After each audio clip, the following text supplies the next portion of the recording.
Hello everyone, welcome to med power bio, Shivani ma'am. So guys, I hope आप लोगों ने last जो मैंने कल आप लोगों का बायोटेक्नोलॉजी पे 2 वीडियोस अपलोड की थी वो आप लोगों ने देख लिया होगा एंड आप लोगों को थोड़ा सा कॉन्फिडेंस आया होगा प्रिंसिपल एंड प्रोसेसेस चैप्टर में। तो आज इसी सीरीज को कंटिन्यू करते हुए हम नेक्स्ट चैप्टर कंटिन्यू करते हैं, हमारा बायोटेक्नोलॉजी एंड इट्स एप्लीकेशन। तो सबसे पहले हम लोग स्टार्ट कर रहे हैं हमारे असर्शन एंड रीजन क्वेश्चन से, जो कि बहुत ज्यादा नीट के अभी डिमांड में चल रहे हैं क्वेश्चन। तो एंड प्रोबेबिलिटी है बहुत सारे क्वेश्चंस इस बार भी नीट में आने वाले हैं यहाँ से। तो चलो without wasting any time let's start the video. तो अभी डायरेक्शंस जैसे मैंने आप लोगों को कल की वीडियो में सिखाया था सेम डायरेक्शंस रहने वाली हैं। assertion एंड रीजन दोनों ट्रू होंगे and reason is also the correct explanation of A. In that case, we will go with A. The assertion and reason both are true, but R is not the correct explanation. Then B. Assertion true, reason false. C. Assertion false and reason true. Then D. चलो पढ़ते हैं अभी हम options. हमारे पास question number 80 है इसमें। तो question में क्या दिखा गया है, many crops are incorporated with foreign genes to make them tolerate to abiotic stresses. अब ये एबायोटिक स्ट्रेसेस का मतलब होता है नॉन लिविंग फैक्टर्स जो हमारी क्रॉप की इंप्रूवमेंट को अफेक्ट कर सकते हैं। नॉन लिविंग फैक्टर्स जैसे कि टेम्परेचर बहुत हाई या लो हो गया, आपका ह्यूमिडिटी बहुत ज़्यादा हो गई है, और सॉइल की कंपोजिशन में कुछ प्रॉब्लम आ गई, सनलाइट की इंटेंसिटी बहुत ज़्यादा बढ़ गई, तो ये सारे आएंगे एबायोटिक स्ट्रेसेस। तो इनसे प्लांट अपने आप को बचा पाए, टॉलरेट करने की जो कैपेसिटी है वो हमने क्या किया है, क्रॉप्स की बढ़ाया है। कैसे, उनके अंदर फॉरेन जीन्स को इंट्रोड्यूस करा के। Reason, genomes of many plants are manipulated और altered by combining them with other gene to get desired trait. हमने क्या किया है कि बहुत सारे प्लांट्स को मैनिपुलेट किया, उनके अंदर एक नया जीन डाल के, ताकि हमें एक अच्छे से अच्छा ट्रेट मिल पाए। उसी के थ्रू अगर हम एक नया जीन इंट्रोड्यूस करेंगे तभी तो हम अपने प्लांट को चेंज करेंगे। तो इसका मतलब असर्शन भी ट्रू है, रीजन भी सही है, एंड करेक्टली एक्सप्लेन भी कर रहा है मेरे असर्शन को। तो इसका करेक्ट आंसर क्या होने वाला है, मेरा ए होने वाला है। नेक्स्ट क्वेश्चन पे आता है। नेक्स्ट क्वेश्चन में बोला है a crop expressing a cry gene is usually resistant to a group of insect। एक क्रॉप है एक्सप्रेस, उसके अंदर एक क्राई जीन है, usually resistant to group of insect. Means वो जो क्राई जीन है वो उसको रेजिस्टिविटी प्रोवाइड कराता है बहुत सारे इंसेक्ट से।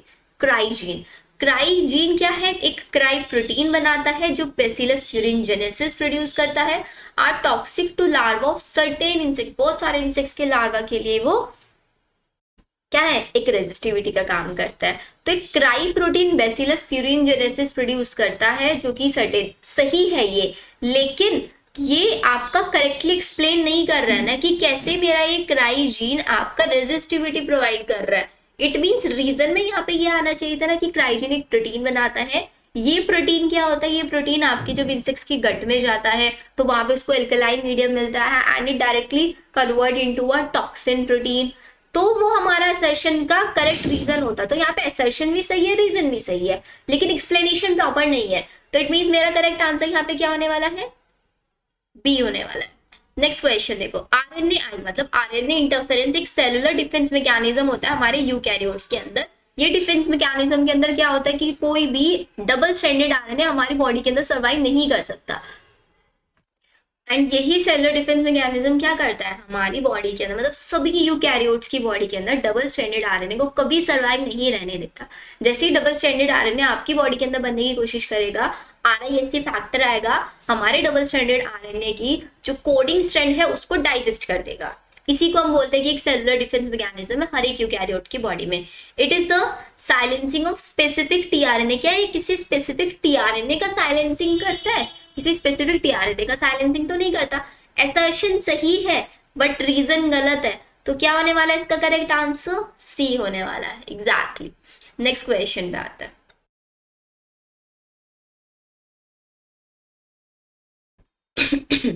Agrobacterium tumefaciens is popular in genetic engineering because this bacterium is associated with the stem of all cereal and pulse crops। सभी जितने भी सीरियल पल्स क्रॉप्स है उनसे एसोसिएटेड है एग्रोबैक्टीरियम ट्यूमीफेसिन्स। इज दिस ट्रू और नॉट, क्या serials और pulse crop से रिलेटेड है? एग्जैक्टली बिल्कुल नहीं। तो इसका मतलब ये तो मेरा फॉल्स है, असर्शन फॉल्स है, तो इट मींस हमें पता है क्या होने वाला है, इसका आंसर डी होने वाला है। एक बार रीजन भी पढ़ लेते हैं। Using agrobacterium as vector, agrobacterium को ऐसे वैक्टर हम यूज कर सकते हैं। The gene can be transfer into biotechnological techniques, this is the true. तो असर्शन गलत है, रीजन हमारा यहाँ पे सही है। Next question, recombinant therapeutics do not induce unwanted immunological responses. जो रिकॉम्बिनेंट थेरापेटिक्स होती हैं वो अनवांटेड इम्यूनोलॉजिकल रिस्पॉन्सेज नहीं इंड्यूस करते। रीजन में देखो क्या लिखा है, the human body does not recognise them as foreign particle. क्यों नहीं करते? बिकॉज जो हमारी बॉडी है उनको रिकॉग्नाइज नहीं कर पाती है as a foreign particle. Is this correct ना? क्योंकि जो रिकॉम्बिनेशन से हमारी बॉडी के अंदर सपोज कर रहे हैं कोई रिकॉम्बिनेंट डीएनए मेरी बॉडी के अंदर इंट्रोड्यूस कराया, तो उसकी वजह से, रिकॉम्बिनेंट डीएनए की वजह से मेरा जो इम्यून सिस्टम है, मेरा इम्यून सिस्टम उसके अगेंस्ट कोई भी रिस्पॉन्स नहीं दिखाएगा। वो ये बोल रहा है क्योंकि हमारी जो बॉडी है रिकॉम्बिनेंट डीएनए को as a foreign element consider नहीं करती है। ये यहाँ पे करेक्ट, तो असर्शन सही लिखा है, रीजन करेक्टली एक्सप्लेन भी कर रहा है कि क्यों अनवांटेड इम्यूनोलॉजिकल रिस्पॉन्स नहीं आते, बिकॉज उसको फॉरेन एलिमेंट नहीं समझती है। तो करेक्ट हमारा क्या होने वाला है यहाँ पे, ए होने वाला है। Next, ADA adenosine deaminase deficiency disorder, जिसकी वजह से एससीआईडी डिसीज होता है, is caused due to excessive synthesis of gene for adenosine deaminase. Adenosine deaminase का एक्सेसिव सिंथेसिस हो जाता है, तो डेफिशिएंसी की वजह से होता है ना एक्सेसिव सिंथेसिस ऑफ जीन। जब जीन की डेफिशिएंसी हो जाता है, जीन के अंदर कोई डिफेक्ट हो जाता है, तब ये होता है हमारा। तो इसका मतलब असर्शन गलत है। It affect the immune system को अफेक्ट करता है। तो मेरा करेक्ट आंसर यहाँ पे होने वाला है आपका डी। क्लियर है सबका? Next question,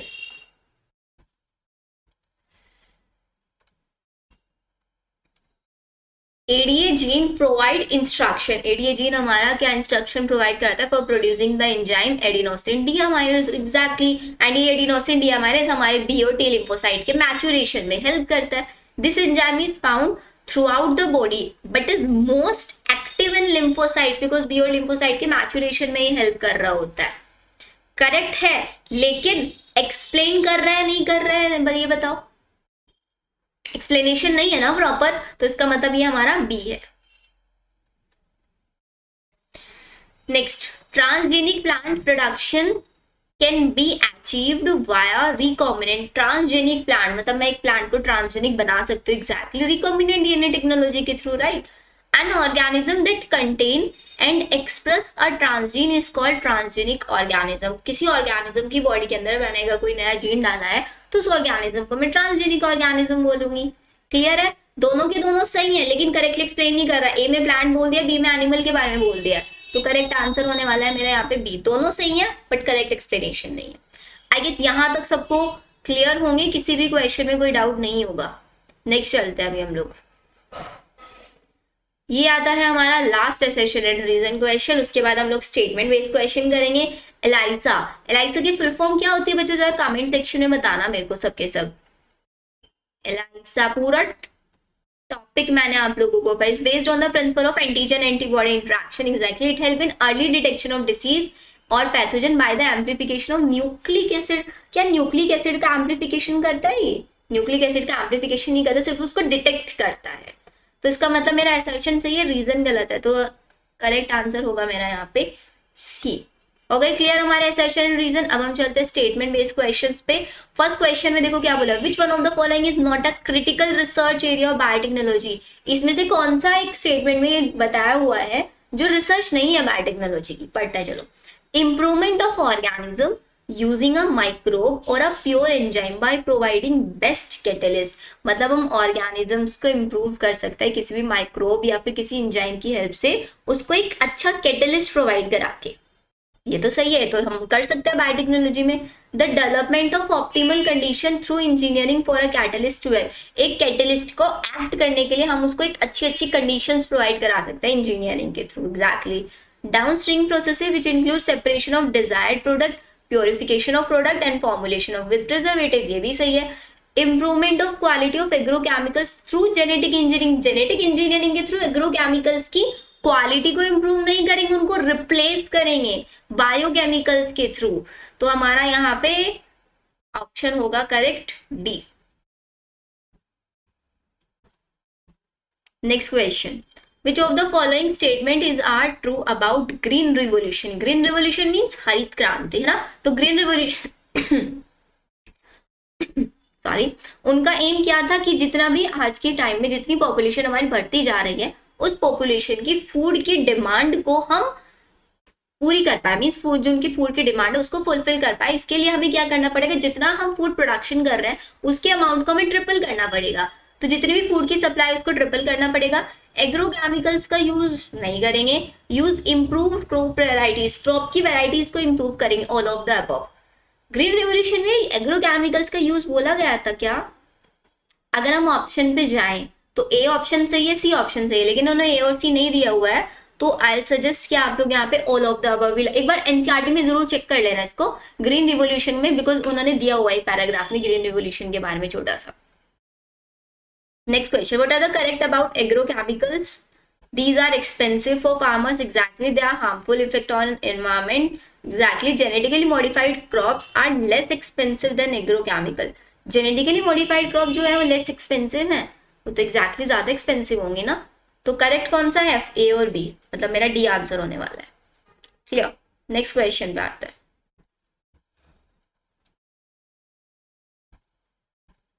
Which statement is true about BD toxin? BD toxin, BD protein जो होता है एग्जिस्ट करता है एक एक्टिव टॉक्सिन के जैसे in the bacillus thuringiensis. Active toxin के जैसे एग्जिस्ट नहीं करता, इनएक्टिव के जैसे करता है। Inactive protoxin get converted into active form in the insect gut. Exactly, ये ट्रू है। Bacillus has antitoxin to combat the effect of BD toxin. Bacillus के पास कोई एंटीटॉक्सिन नहीं है, तो मेरे को तो यहाँ पे करेक्ट बी लग रहा है अब तक। बी और देखता है activated toxin enter the ovaries of the paste twister. I know correct हमारा बी होने वाला है। आई गेस इसमें तो किसी को कोई डाउट नहीं होगा। Which of the following is true about golden rice? Golden rice को हमने कैसे बनाया था? विटामिन ए एनरिच बनाया था, विटामिन ए एनरिच, ठीक है। It is pest resistant, pest resistant थोड़ी ना था, with the gene from bacillus thuringiensis. Drought tolerant, developed from agri? No. It has yellow grains exactly because of the gene introduced from premium variety of rice. It is vitamin A enriched with a gene from daffodil. Exactly, ये हमारा correct answer होगा। तो यहाँ पे 93 का हुआ हमारा D. Next चलता है,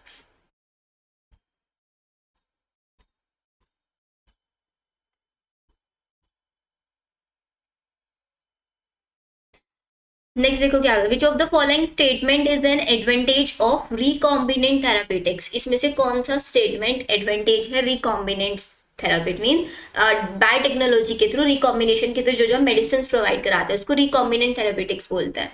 are very easy to produce. Production of recombinant therapy is a cheap process. Cheap तो नहीं है। Recombinant therapy do not induce unwanted immunological response. This is the main advantage जो हमें इसके थ्रू मिलता है।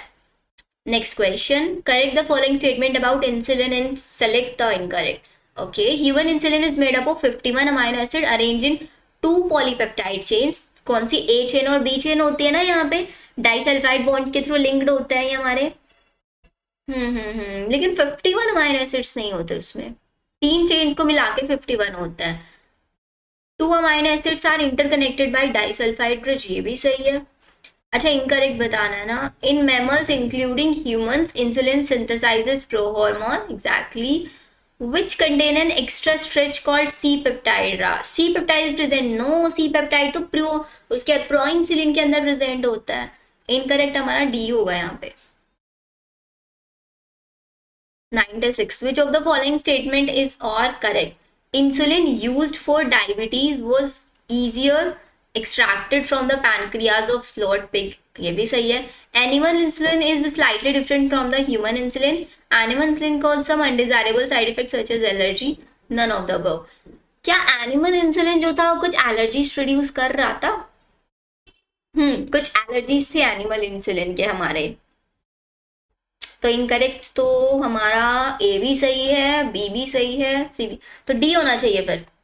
व्हाट सेज बच्चों, डी होना चाहिए ना, right.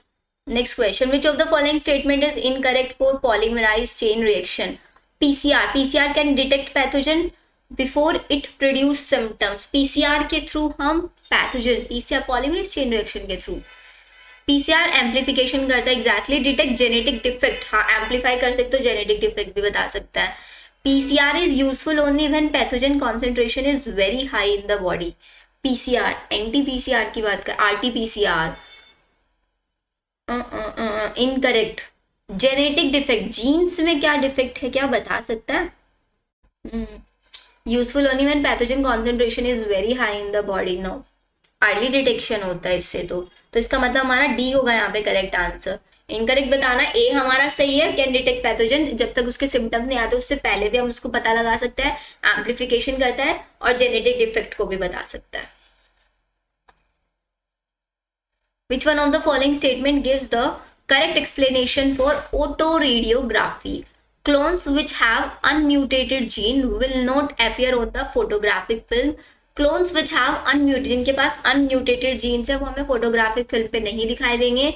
Clones which have mutated gene will not appear on the, जो जिनका mutation हो गई है वो photographic film पे exactly. The probe used or will only have complementary gene with unmutated protein of then all of the above. I guess सारे के सारे ही सही लग रहे हैं मेरे को तो यहाँ पे। नहीं but clones which have mutated gene, जिनका अंदर म्यूटेशन हो जाता है ना वो हमें दिखाई नहीं देंगे। जिनके अंदर म्यूटेशन हो जाएगा, बिकॉज ऑटो रेडियोग्राफी में एग्जैक्टली। तो हमारा करेक्ट आंसर यहाँ पे बी होने वाला है। Clones which have mutated gene will not appear on the photographic film, क्योंकि मैंने यहाँ पे ओरिजिनल वाला लिया हुआ है डीएनए, उसके ऊपर मैं ऑटो रेडियोग्राम मतलब प्रोब्स बना रही हूँ। सपोज मैंने यहाँ पे AGC, इसकी मैं ऑटो रेडियोग्राफी बना कर रही हूँ, तो मैं इसका प्रोब क्या यूज करने वाली हूँ, TTCG। इसको मैं इसके ऊपर ऐड करूंगी तो जाके दोनों के बीच में हाइड्रोजन बॉन्ड्स बन जाएंगे। लेकिन अगर सपोज मेरे इसके डीएनए के अंदर क्या हो गया, म्यूटेशन हो गया, तो क्या ये जाके बाइंड होगा, और अगर बाइंड नहीं होगा तो वहां पे कोई कलर भी शो नहीं होगा ऑटो रेडियोग्राफी में। तो अगर म्यूटेशन हो जाएगा तो नहीं दिखाई देगा ना मेरे को फोटोग्राफिक फिल्म में, अनम्यूटेटेड वाले दिखाई दे जाएंगे, क्योंकि वहां पे बाइंड, जहां पे बाइंड हो जाता है वहीं पे ब्राइट कलर दिखाई देगा। अगर मेरा AAGC TTCG के साथ बाइंड हो जाएगा तो वहां पे मेरे को कलर शो होगा। लेकिन अगर इसके अंदर ही म्यूटेशन होगा तो बाइंड नहीं होगा, बाइंड नहीं होगा तो कलर भी नहीं दिखाई देगा। ये होगा यहाँ पे। Which of the following statement is और correct? Biowar is the use of biological weapons against human और their crops, and biowar is the use of biological weapons against humans or their crops and animals. Exactly. Bioethics का मतलब होता है unauthorized use of bioresources and traditional knowledge related to the bioresources. Biopatent is the exploitation of bioresources of other nations without, exactly. Biopatent कराना exploitation. एक होता है biopiracy बोलता है इसको तो आई गेस, बायोपायरेसी इसको बोलते हैं। And this is bioethics is an unauthorised use of, exactly. तो इसका मतलब ट्रू तो सिर्फ हमारा यहाँ पे सिर्फ ए होने वाला है, बी और सी दोनों गलत है। Next question, next one will be the last question of this one video. उसके बाद जितने क्वेश्चन बच गए हैं वो मैं आप लोगों को एज असाइनमेंट दूंगी, सबके सब उन क्वेश्चंस को सॉल्व करोगे। Which of the following statement are not considered as the advantage of biotechnology? इसमें से कौन सा स्टेटमेंट है जिसको हम बायोटेक का एडवांटेज नहीं समझते? Creation of processed fermented food, production of pest resistant crop, plant yielding more nutritious and tastier food, production of new type of medicine to fight fatal disease। सब यहाँ पे बस फर्मेंटेड फूड बनाने के लिए हम बायोटेक्नोलॉजी, हम माइक्रोब्स का यूज कर सकते हैं, माइक्रोब्स का यूज हम यहाँ पे कर सकते हैं। Production new types of medicine to fight fatal disease, नई टाइप की मेडिसिन बनाने के लिए भी हम यूज कर सकते हैं। सब सही है, are not considered as the advantage. इसका मतलब हमारा डी होने वाला है, नन ऑफ द अबव। तो बच्चों मैंने यहाँ पे आपको कितने क्वेश्चन हम लोगों ने सॉल्व कर लिया, हमने स्टार्ट किए थे 80 से 20 क्वेश्चन सॉल्व कर लिए हैं। अब इसके बाद 23 क्वेश्चन बच गए हैं जो कि आप लोगों को असाइनमेंट में ही सॉल्व करने हैं। एंड प्लीज जितने भी क्वेश्चन मैं आप लोगों को खुद से करने के लिए दे रही हूँ, सारे के सारे क्वेश्चन सॉल्व कर लेना, पेंडिंग में मत छोड़ना क्वेश्चंस को। पेंडिंग में जितना ज्यादा चीजों को रखोगे ना उतना ही ज्यादा बैकलॉग बढ़ता चला जाएगा। अपनी बायोटेक आज आप लोगों का फिनिश हो जाना चाहिए। इसके बाद मैं जेनेटिक्स स्टार्ट कराऊँ, जेनेटिक्स को थोड़ा डिटेल में हम लोग करने वाले हैं। सारे जितने भी पॉसिबिलिटी है अच्छे से अच्छे क्वेश्चन वो मैं आप लोगों के लिए सर्च करके लेके आऊंगी एंड ट्राई करेंगे जेनेटिक्स को अभी स्ट्रॉन्ग बना लें, फिर जब हमारा क्रैश कोर्स स्टार्ट होगा ना उसमें हम 11th पे सबसे ज्यादा फोकस करेंगे, स्पेशली ह्यूमन फिजियो पे। ठीक है, see in the next video, bye bye.